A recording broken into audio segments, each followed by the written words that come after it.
عرض سلام و ادب و احترام دارم خدمت همه شما بینندگان عزیز در سر دنیا.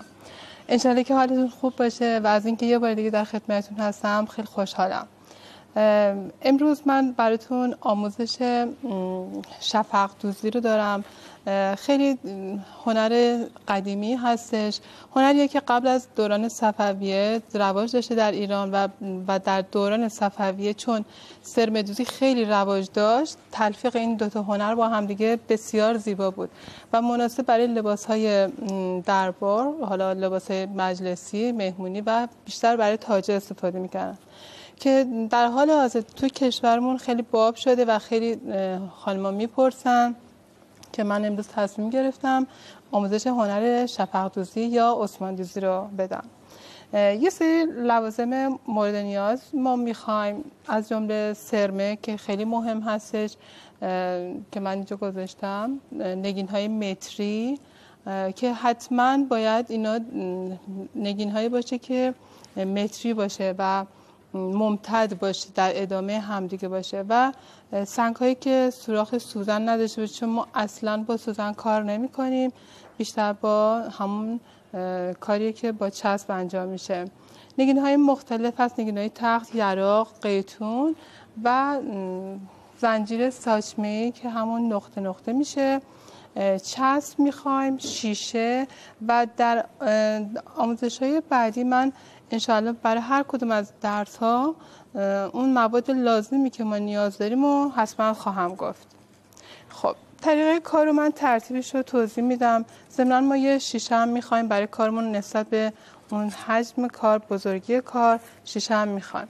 این چسبیه که خیلی چسب مهمی هستش، حتما چسبی که استفاده میکنین صورتی باید باشه. چسب سفید و زرد هم هست ولی اونا برای تبلیغات بیشتر استفاده میشه، ولی این چسبایی که صورتی هست بیشتر مناسب برای نساجی هستش که حالا نسبت به اون طرحمون شما این مقدارش رو برش میزنین.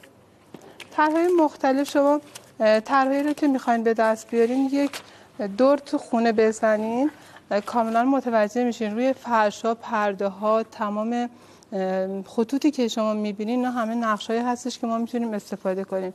طرحی به همین سادگی، خیلی پیچ و خم نداشته باشه که بخواد شما رو توی کار اذیت بکنه و خیلی ساده، یعنی کار اولیتون باید ساده باشه.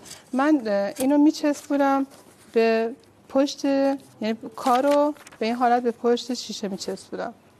حتما از چسب کارک استفاده کنین که راحت‌تر بتونین استفاده بشه. در واقع میخوایم این طرحمون رو فیکس کنیم که حرکت نکنه از زیر شیشه.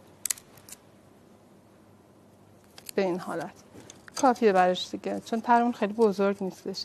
این طرح رو گذاشتیم دیگه تکون نمیخوره. بعد پارچه‌ای که لازم داریم حتما باید ارگانزا یا تور باشه. من به دلیل اینکه پارچه سفید خیلی خودش نشون نمیده، پارچه مشکی آوردم، یعنی تور مشکی یا حریر یا ارگانزا مشکی باشه. باز اینم فیکسش میکنم، در واقع نمیذارم تکون بخوره. خب چسبی که میخوام تقریبا اندازه تر هم باشه، خیلی بزرگ نباشه که مزاحمت برای کارم ایجاد بکنه. ببینید یه لا داره، اینو برمی‌داریم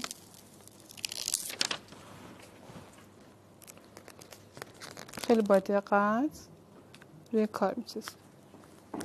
اگر پارچه‌مونو قبلش یه مقدار با سشوار یا با اتو گرم کنیم، خب این خیلی بهتر می‌چسبه، راحت‌تر میتونیم کارمون رو انجام بدیم. چند بار حالت ماساژ میدیم و قسمت بعدیش هم در میاریم.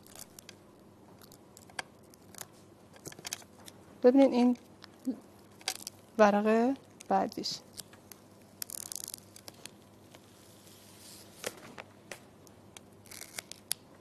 حتما اینو باید با دقت و با حوصله این چسب رو بچسبونیم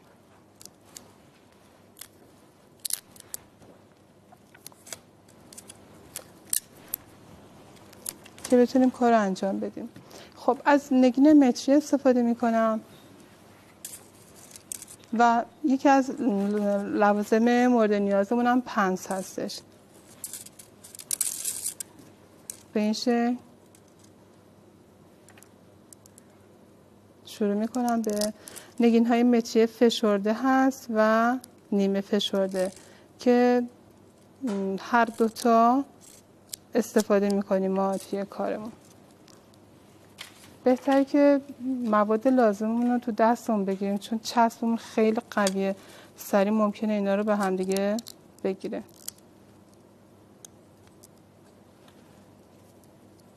همینطور کار رو ادامه میدم.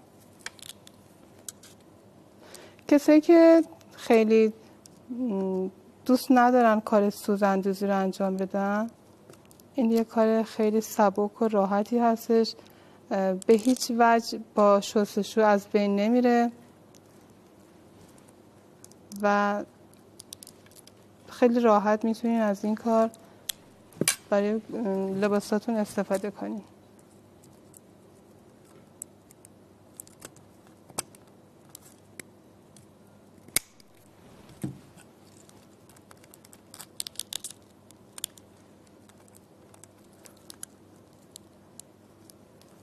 خیلی باید این قسمت رو دقت کنیم. کاملا با پنس اینو فشرده میکنین. البته شما خب توی خونه با وقتی که دارین بهتر میتونین رو استفاده کنین. خب از زنجیر ساچمه‌ای میتونم استفاده کنم، باز از سر بوتجقه، قسمتی که میخواین کاملا سر تیزی رو ما میتونیم داشته باشیم.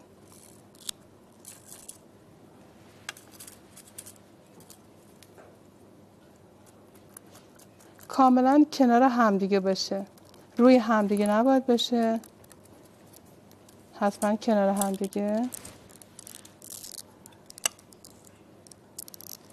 خب من ظاهرا وقتم تمامه. یه نمونه کار اینجا هستش که دوستان این در پایان این میشه. حالا من جلسه بعدم توضیح میدم باز در موردش که پایان کار به چه شکل میشه. انشالله که مورد پسندتون واقع شده باشه و شما رو به خدای بزرگ میسپارم. خدا نگهدار.